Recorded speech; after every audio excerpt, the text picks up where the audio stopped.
Mariel Rodriguez, matagumpay na sumailalim sa operasyon matapos ang bakasyon nila ni Robin Padilla. Last Tuesday night, nakauwi na sina Mariel kasama si Robin at ang mga anak nito sa Pilipinas matapos ang week-long vacation nila sa Hong Kong. Masaya naman raw ang naging bakasyon nila at mabuti ang naging pagtanggap sa kanila ng mga tao doon. I'm back! Hi, E-Livers! Masaya sa Hong Kong. Nag-enjoy ako. How's our bonding? Huh? Did you have fun? Yes! Yes. Nag-shopping ako with Kylie, si Ali. Nagpunta sila sa... Marami silang pinuntahan ni Robin. Nag-bonding silang mag-ama. Tapos, hindi ko alam may beach pala sa Hong Kong. Oo, napakaganda ng mga rocks doon. Sa bakasyon nilang ito, isang mahalagang bagay pa raw ang na-discover ni Robin kay Mariel. Magaling siya mag-alaga ng mga bata. Ali! Ali, picture ko, please! Oh my goodness. I cannot replace you. You can use your hands. There you go. Wonderful.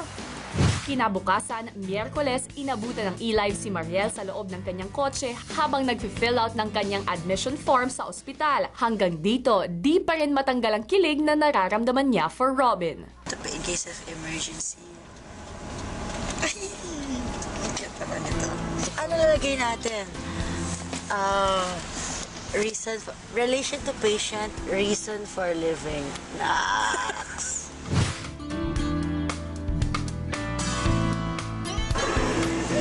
At exactly 7:03, ngayon ay i-admit na ako para sa aking laparoscopy. Tatanggalin na ang aking cyst. Halika na. Yeah, Mariel has what we call a dermoid cyst.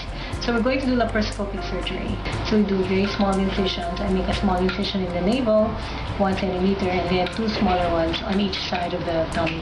Habang isinasagawa ang mga preparations sa surgery ni Mariel, sa halip na kabahan ay kitang-kita ang saya sa kanya dahil sa madalas na naging pagtawag ni Robin sa kanya na noon ay nasa Bicol kasama ang anak na si Ali.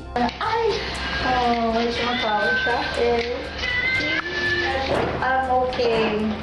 I'm happy already. I love you too.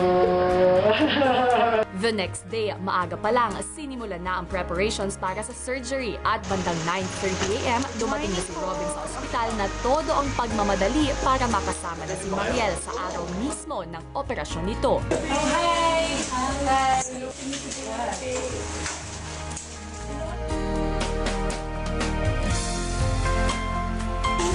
Bye, Robin ko. Si Robin kitang-kita ang pag-aalala para kay Mariel at humirit pa ito ng isa pang beses na makita si Mariel right before the operation. Pwede po ba siya makita ba? Hindi na po. Tika naman po. Relax ka na. Ako po Hindi,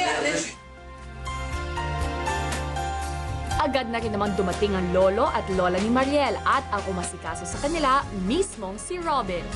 Lola, pwede daw po na pumasok. Matapos ang halos 3 oras, lumabas na ang doktor para ibalitang natapos na ang operasyon ni Mariel. The surgery went very well. Ayun, tapos we were able to remove the cyst. She's okay. Medyo tulog pa daw, pero living ko na. Groggy pa siya, sabi niya, "Ay, Lolo." Sabi ko lang, sabi ni Dr. Manalo, "You're okay." Ang umiti lang siya, tapos antok na antok. Hindi, gumanon ako, tapos hindi ko na siya pinagsalita. Hi, kumusta ka na? Sobrang sakit. Ayun. Andito ako ngayon. Hurts a whole lot. Kanina nandito ako. Kagabi nandito ako sa No Heart. Tapos, nung pinagpuputok nila yung vein ko, hurts a little more. Tagumpay na rin yung pakiramdam ko. Alam ko na wala na yung cyst, wala nang balakid kung ano man sa kalusugan niya. Nang ibalik na si Mariel sa kwarto, kitang-kita ang sobrang pag-aalaga ni Robin sa kanya at hindi rin mapigilan ang sweetness nila sa isa't isa. Dito, napag-usapan ng dalawa ang naging usapan sa pagitan ni Robin at ng lolo ni Mariel. Rosalie, ang namin si Thank you. Alright, sabi ko nga sa kanya, para sa pelikula lang nangyayari yung ganong sitwasyon. Yung lumabas yung doktora. Sabi niya, pwede nang pumasok. Hindi namin alam kung sino ba yun. Tapos si Lolo yung nagsabi, sige, ako na ka na. Ano yun? Pang ano? Magical. Habang nagpapahinga si Mariel, si Robin may mga inamin pa sa e-live tungkol sa kanyang tunay na nararamdaman. Robin, gaano ka kasaya ngayon? Abay, hindi po tinatanong yata yun. Nakikita naman po sa aking mga ikinikilos hanggang sa aking pag-aalala. Alam po ng lahat na ako'y masaya. Dito, hinarap na ni Robin ang mga usap-usapan tungkol sa plano nilang pagpapadala kay Ali sa ina nitong si Lizelle sa Australia. Oo po. Kaya namin ninanamnam na yung mga oras na nandito siya. Nakakalungkot din yun para sa akin. Kaya lang, kailangan siyang tumugon sa tawag ng kanyang ina. Dahil sa napipintong pag-alis ni Ali, mas lalo pa raw nagiging priceless ang mga moments na magkasama sila ni Robin, gaya na lang ng naging bonding nilang mag-ama sa Hong Kong. At kay Ali naman, nagkaroon kami ng one-on-one na pagsasamang dalawa. Napakaganda ng aming adventure ni Ali sa Hong Kong. Pumunta kami sa bahay ni Bruce Lee, tapos pinuntahan namin yung estatwa ni Bruce Lee. Pagkatapos nun, yun, kanya-kanya na kami. Si Mariel kay Kylie, ako naman kay Ali. Nagpunta kami sa beach. Hindi rin naman daw nakaligtaan ni Robin na mas ipakilala pa kay Ali ang kanyang pamilya.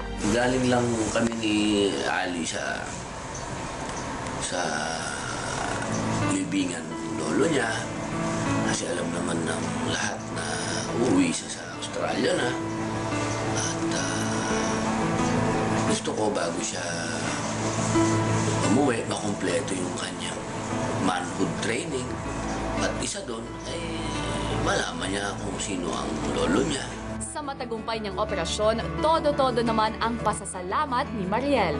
Maraming salamat sa lahat na nagdasal for me. Salamat sa Eli family, kay Dr. Manalo, sa favorite ko na anesthesiologist, si Dr. Ernest Javier, at syempre sa family ko, sa friends ko. And thank you so much to Robin. Thank you, babe. Thank you. Thank you for all your prayers. Thank you. At kaninang bandang alas 10 ng umaga ay nakalabas na ng ospital si Mariel. I would like to thank Mandawi Foam, Pinas Sarap, Waffle Time, Fernando's Bakery,